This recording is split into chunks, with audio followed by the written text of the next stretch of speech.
Hey folks, it's Maxie here and welcome to another TEW2020 video. You join us now for AEW Grand Slam.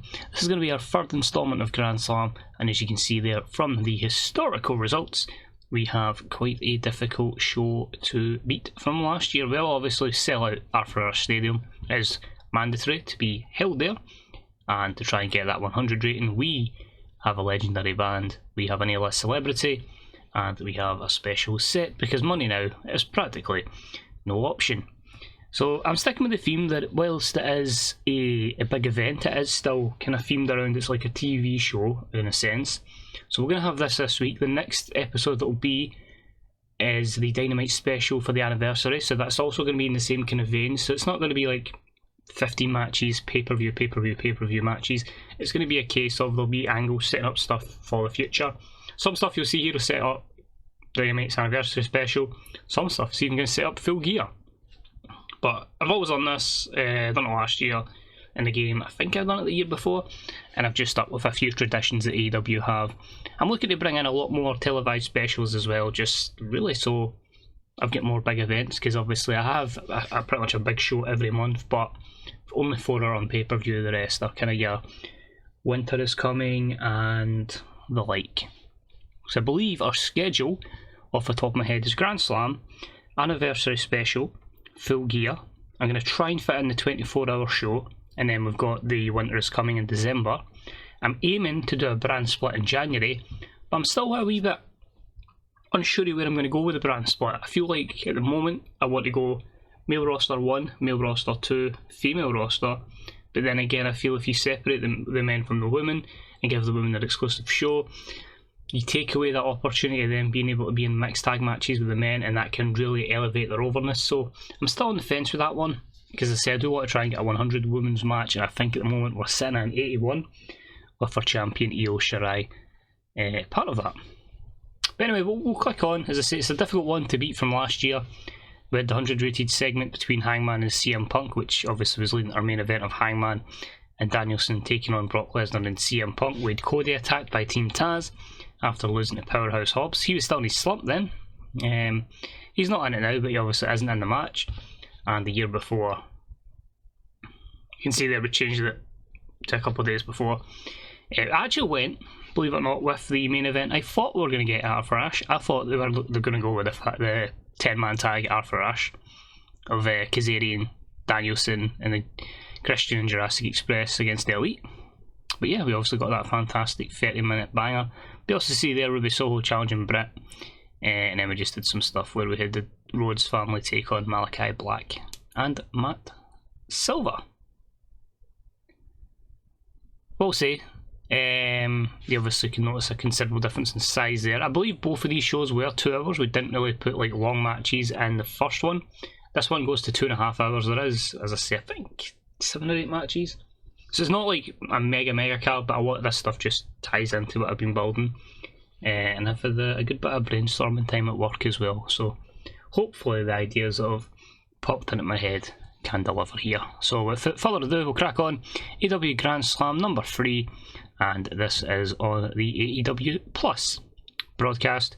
So we are going to make a ton of money because of that. So without further ado, chill, let's do this.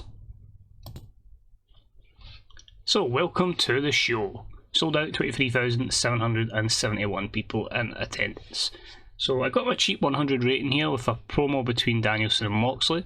So basically the purpose of this one was just Danielson saying he's done a lot of good stuff in AEW, but he's still yet to become world champion. He believes that he needs to start picking up big victories and get himself back in contention, because he would like to face Shawn Michaels. He feels that would be a dream match in the future. John Moxley says, well, hold on a minute, man, what, do you think you're going to be champ? I'm sorry, but I'm here. I'm looking for a fight. I'm looking to get back into contention. I want that title back. I want the money that comes with it. I just want to kick somebody's ass. And basically, we've set this one up for the anniversary special, a contenders match for the future of Bryan Danielson and John Moxley. So solid 100 promo from that. Utilising the fact it's a TV special, that we don't need to go match. We can have these in-ring angles. Both guys do fantastic while being off script. And And that championship match, because of HBK's stamina, is next. And it was about that had fantastic heat and great wrestling, and it saw Sammy Guevara defeat Shawn Michaels in 12:15 by pinfall with a 6:30. Hot potato, as I kept saying, meaning your new world champion is a Spanish god, and it is Sammy Guevara. It was cool to get the wee month run with Shawn Michaels, but that was just a kind of like tip to the cap that, you know, he could come back and do it. But we obviously have to start building for the future, and there's some big things in the pipeline for Sammy Guevara. So 86 is the segment rating here, an 81 and an 85. And we said obviously that the winner of Moxley and Danielson can get himself into contention. Sammy Guevara's next fight is against the winner of the main event, so we're going to have a lot of people picking up wins and getting in contention. But Sammy wins, and 86 is fantastic, surprised at how well that did. And Sammy celebrating, picks up the 87 as your new world champion. Moving along, we had the AEW Tag Team Championships in the line. It was about to have some great wrestling and good heat. The Young Bucks, Nick and Matt Jackson, defeated Ace and Christian Cage in the rematch in 15:55 when Nick Jackson pinned Ace with the Meltzer driver. First defence of the Tag Team Championships for the Young Bucks in this reign, a 77, and Christian was the weak link. Obviously fully invested into the Bucks now because they didn't quite have the overness to match their skills, but they were still getting like great ratings. So I felt like, right, we'll go with it, and Ace and Christian can use their entertainment skills to help boost the rest of the division. Nick off his game, but a solid matchup here. And yeah, the Young Bucks carry on as Tag Team Champions. And their next opponents have graced us even with their presence.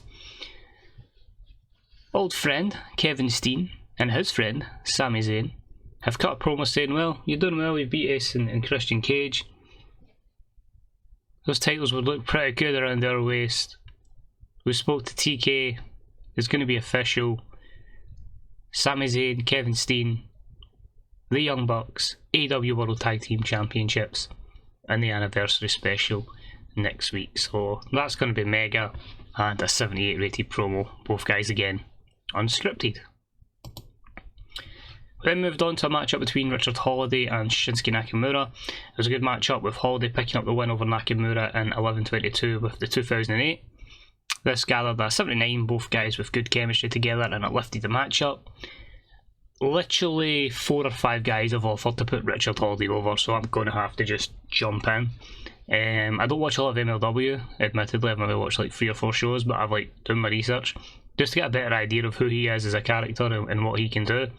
But yeah, expect big things from him in the future, just purely because everybody is offering to put him over. Prince Devitt's done it previously. Nakamura's offered. Nakamura's lack of stamina is kind of why I've reluctantly kind of put a hold on his push. He'll still put on good matches and high profile matches, but just don't expect that ascend to the main event level if he's not going to be able to do like 12, 13 minute matches. But he still is a absolutely sensational talent. And after the matchup, Holliday just basically confirms what they said, gets an 83 promo, and just says that's 2 of your favourites that I've defeated in the last couple of weeks, and get ready because more are going to fall. Next up, we had a matchup in the women's division, and it was a good matchup. They saw Charlotte defeat Chris Statlander in 11:46 with the figure 4. Good performance here, gives us a 75, Statlander 73, Charlotte 75. Naturally, the normal course would of course have been put Chris Statlander over, but Charlotte's only just debuted. I can't kill that momentum so soon. My issue with Chris is I feel she is a fantastic talent, but she may be pop capped at 71, which is a bit iffy if I want to get her to the next level. So we'll watch this space. We'll see over time through entertainment segments if we can get her to break through that barrier. But if it is limited definitely at 71, then we'll hopefully have a better indication of that within the next few weeks or months. We then had a matchup for the Iwgp United States Heavyweight title. I wanted to do Pac Rey Mysterio for it. The aim was always to keep the title on the champ, and I'm a bit annoyed when it said that he couldn't compete for it because of weight restrictions, and I just thought to myself, do you know what? I'm just going to pretend in my head that he was able to compete for it. So the history of the IWGP US title has been in a situation where I've kind of dictated where it's went. So we took the champion off of, was it Waterby, I think it was. We gave it to Kyle O'Reilly. Kyle O'Reilly had a lot of title defences, but was putting on like bangers. Then I had Kyle versus Pac, because I wanted something to do with Pac, and he's picked up the win. And obviously this is one of his first title defences here against a legend in the form of Rey Mysterio. And Rey taps out after 12-11 due to the brutaliser, and after Pac kind of cheated a bit. We'll just say poked him in the eye. But overall an 80, and yeah, just... It's my save, it's my imagination. Just pretend that it was for that title. It's all in my head. Pac's theme song. Chris Jericho cuts a backstage promo. What is the subject of this 70 rated segment? Well, Chris Jericho has in-game announced his retirement. He is going, and yeah, he will be... I've pretty much spoke to the worker, and he's pretty much took every role. So he's going to be a commentator, a road agent, a manager, everything bar a referee pretty much. So Jericho will still be handy. We'll probably just have him as like a guy that just does Chris Jericho's reel, because obviously highlight reels in WWE. He's going to have a retirement match. That's looking likely to be all Full Gear, because I think Winter is Coming falls after he retires. I may as well just reveal the storyline I'm going to go with, because it's not really going to build on pay-per-view, it's going to build on TV, and obviously just at the TV's my own time. Jericho says I need one last opponent, one final match before I head out. Who's it going to be? Paul Heyman steps out, and Paul Heyman says it's all about the future, no time for has-beens, we need to let the future come to fore. Your opponent at Full Gear, I'm going to send them. I'm going to send Hook. So, Full Gear, already thinking ahead. Chris Jericho versus Hook. Chris Jericho's final match. Lol. Next up, we had a decent matchup in the 0x Division Championship picture. And a decent matchup saw Ricochet defeat Buddy Matthews in 12:53 with another 6:30 splash after Sammy's earlier on. This gave Ricochet the 5th defence of the title. I felt these two would put on a banger. Unfortunately, I've kind of put Buddy Matthews in a poor position, because obviously he's part of Seth Rollins' faction. He's always been the guy that kind of takes the fall for Seth. So he's chilling momentum. I actually wanted him to pick up the surprise win here and let him lead the division, but Ricochet wasn't too happy, and I felt like, yeah, do you know what, he's right. I need to book Buddy Matthews a bit stronger, so we'll look to do that before we put the belt on Buddy down the line. We then had the AEW Women's World Tag Team Championships on the line. To give you the backstory behind Serena Deeb and Mercedes Martinez, the veterans of the women's division have all came together. They're not happy with this new guard coming through. So we've seen some sort of alliance between Serena Deeb, Mercedes Martinez and Sara Del Rey.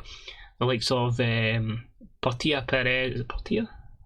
I think it, no, not Portia, sorry, it's Sarah Stock, who was teaming with Serena initially, is retiring, so I took her out of retirement when I spoke to her, and she's retiring again. So we'll utilise them, and I feel working with Serena is going to be quicker for Mercedes to get up to scratch in terms of overness. But you need to develop your future as well, so that's why having these in matches with the likes of Tay Conti and Anna Jay. Very young, but a lot of potential, and obviously hope that these matches can mesh their psychology, get to a better level. But poor matchup, TayJay defeats Serena Deeb and Mercedes Martinez in 10:48 when Anna Jay pins Serena Deeb with a scissors kick. 4th defence of the Women's World Tag Titles for TayJay. Then had a backstage segment, a little bit of an awkward one. It was between the 4 horsewomen of WWE at the time, but we've stolen every single one of them. It's almost as if they're all really, really good. But it's got basically Charlotte, Becky, Bayley and Mercedes all talking together. Now of this, 3 of them are heels. Becky is the only babyface, but they just say here, we might not see eye to eye, but we're all here for a reason. We're all here to take women's wrestling to the next level. One problem. There's 3 championships in AEW for the women. Not one of us holds it. So, while we may not see eye to eye, we need to start targeting TayJay. We need to start targeting Riho, the TBS champion. And we need to start targeting Io Shirai, the women's champion. Charlotte says she's tricky, she's tough, it's not going to be easy. She's tried and failed, but she thinks if she can get it together, get the right strategy, there's no reason why the 4 horsewomen can dominate AEW. I have practically stole everybody that's decent in WWE and NXT. You know, from all these people, the 4 horsewomen, your likes of your Rhea Ripley's, your Bianca Belairs we've stolen. We've taken Dakota Kai, Io Shirai, Asuka. It's one thing I'll say, WWE's women's division, if they actually booked them right, is just stellar. Well, most of it. Next up is a little backstage segment. Chris Jericho bumps into Sammy Guevara, Santana and Ortiz. Context here, Sammy Guevara, Santana and Ortiz are all heels. They've all previously turned on Jericho and fallen out.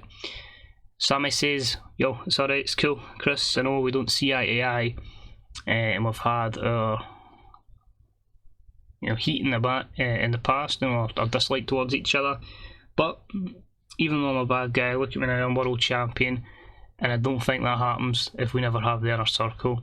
So even though I'm a bad guy, respectfully I'll just say well done on a great career, and thank you for what you've done for myself, for Santana and Ortiz. And what we want to say as well is, we'd obviously like to have a send-off against you. So next week is the anniversary special of Dynamite. If you can get yourself 2 partners, you can take on us free in a trios match, just as a thank you and just as a send-off. And Jericho goes with it, you know what? Fair enough, I understand obviously, like I've went both ways, I've had to take shortcuts at times to get places, so I respect that, and yeah, they will have a 6-man tag. So even though Santana, Ortiz, Sammy Guevara are all heels, they just go, this guy's done shitloads for us, and we'll happily give him a send-off match-up before obviously he gets to the hook match at Full Gear. We move along for the TNT Championship, and it was a good match-up that saw Powerhouse Hobbs defeat Jeff Cobb in 12:03 with a frog splash, meaning your new TNT champion is Team Taz member Powerhouse Hobbs, or if you listen to the theme song, Powerhouse. What a song, love it. Anyway, 81 here, fantastic stuff. 79 for Jeff Cobb, 74 for Powerhouse Hobbs. We made this one our wild brawl match of the evening. Give you context for this one, there was a 8-man tournament to, was it 8-man or 16? The tournament anyway, to become the TNT number 1 contender. Hobbs ran through everyone, you had the likes of Darby Allin, who he beat in the final. We had AJ Styles in it with Andrade El Idolo. But those matches took place over Rampages and Dynamites. Hobbs stands tall, Hobbs beats Cobb, and Team Taz has acquired some championship gold. And after the matchup they celebrate, so an 80-rated segment for the celebration of Powerhouse Hobbs, Ricky Starks and Calvin Tankman. And then we had our main event of the evening for a future matchup against the AEW World Champion Sammy Guevara. A bit disappointed that it only got a 90 rating. I was kind of seeing if this could be the one that could push to a 100, but still not. Kenny's getting stale, so you look into that. But exceptional matchup, Kenny Omega defeats MJF in 22-16 by pinfall with a one-winged angel. 94 for Kenny, 90 for MJF, 90 overall. Let's look at the dirt sheet. Where did we go wrong? Nowhere. Just not over enough. Fair enough. Still happy with it, but they say we have a non-title match that delivers. So how do you end the show? A stare down between champion and future challenger, as my phone decides to go off. I think it's going to be Full Gear for this one. Kenny's put a promise over to put someone over, so we might have that matchup take place on the anniversary special. But yeah, talk about getting the big matches and getting Sammy Guevara straight into the heat here. With all the boosts, we get a 98. So if that main event would have delivered a bit better, I think we could have looked at a 100 rating. The strong opening was very, very good. What maybe we lacked, because obviously you're mostly rated on the main event, but I wouldn't say you're fully rated on it. So I feel like if we had maybe another strong co-main event, like something that was in the high 80s, not necessarily had to be that match, but just someone else on the card, then maybe we sorted. and maybe something else better in the promo category. But it just shows, like, when you book as like just the main event, mostly judging your top angle, it gives you so much room for experimentation, and you give others an opportunity. But that's probably our best ever show in 88. That increases our popularity in 56 regions, but we're financially in a position now where, because of the AEW network, we can practically put that in every time. So we'll jump into the main screen. Hopefully it doesn't take too long to load. The joys of being 2+ years into the save now, it's starting to go a wee bit slower, because obviously there's a decent amount of workers on the database. I say decent, it is still a lot, but when the Who does a database, that's just like in depth as you can get, which is complete respect for the layers and layers of data that the Who puts in. So let's have a wee look. All Elite Wrestling held AEW Grand Slam in Arthur Ashe Stadium. Absolute success, 23,771. New Japan are offering Takahashi a new deal. He's going to be Trueborn, so that deal won't happen. We can't go in from, that's fine. Nothing else there that directly affects us. This is just basically another one of those ones with James Gibson. We'd signed him from WWE. I'd actually talked him out of retirement. So he was wrestling, but he's retiring again, I believe. Sure, he said he was retiring. If he's not retiring, what I think it will be is that we'll just try to trim the roster. But he's back as just a road agent to trim the roster down, and Go-Go's signing a new developmental deal. And Grand Slam 31.03.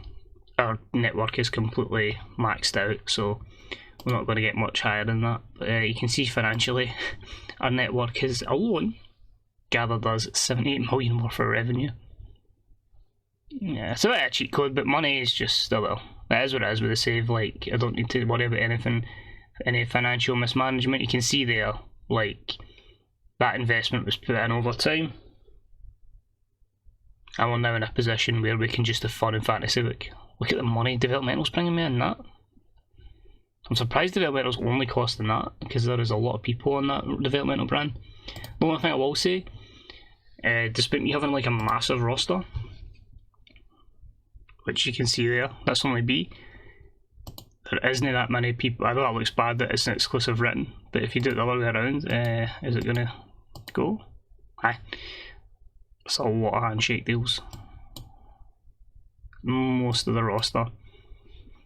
If they didn't get pinched from WWE, they're on a handshake deal, and then I won't put in that deal until WWE does, so I'm saving myself, I believe, a lot of money. So we can get rid of that. Just trying to think where we can go to. So that was just to confirm my, as you say, anniversary show is the next show in a full gear. Winter is coming, and I'll put in between that 5-week break the 24-hour show, so that might be the first week of December. We've got the roster here. You can see that Dynamite's the same day as that, so we'll have some Dynamites in an 80,000 seater stadium, and we'll also have the Dynamite anniversary special. Still plenty of people that we need to debut at one point and get them in. So obviously the likes of Jeff Hardy, we've got Jimmy Uso's waiting in Jay, I've started to debut Danhausen, Evie, Christian Casanova, Naito was released, which is mad.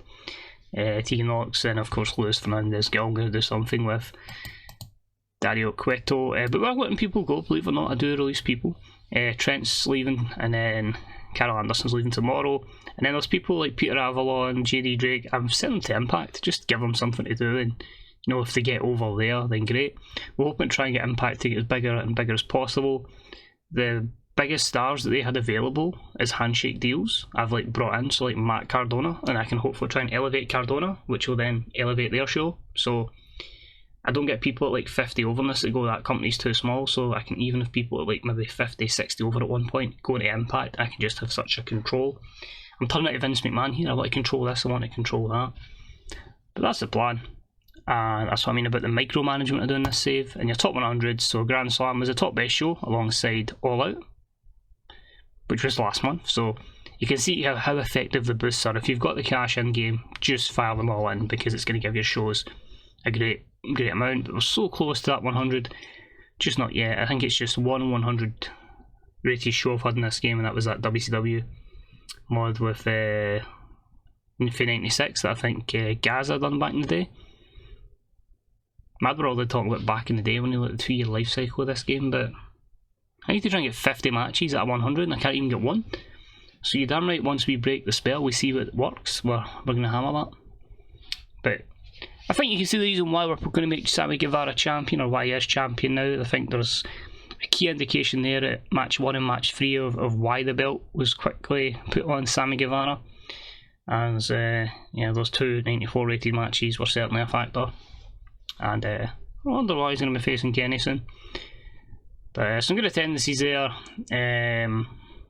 We'll see it. The industry is in a bit of a decline, so I expect this to probably fall down a little bit before we go up, because we're affected by that. And next pay-per-view, of course, is the next Full Gear. I actually move about my TV deals. I wasn't even sure if I was even going to just cancel pay-per-view when it ends and just put everything on AEW Plus, but I suppose that would just be completely abusing money, like really badly. I think the only reason I'd have like secondary deals now for stuff that isn't on AEW Plus is just pretty much to get the higher viewing figures, but I don't think they really matter anymore. So anyway, I've bothered enough. I hope you've enjoyed what you saw. I hope you're excited for what's to come in the save. And as I say, hopefully it shouldn't take too long before the next video drops with the anniversary special. And in the meantime, that is your Brody Lee Memorial Tournament that I'm still on. So I've still got a good wee bits to go, but I'm hoping to have that finished for Full Gear, where we'll have the final played out there. And there was your #1 contender tournament. Hobbs over Darby. Semi-final saw Hobbs beat Styles, Darby over Jonah. And your quarterfinals, that was round the 16. So there's a wee quick look. If you want to relook, a wee pause, you can see there, Chick Something making his debut as well. So, I will carry on. Thank you very much for watching. Enjoy the rest of your day. Bye bye.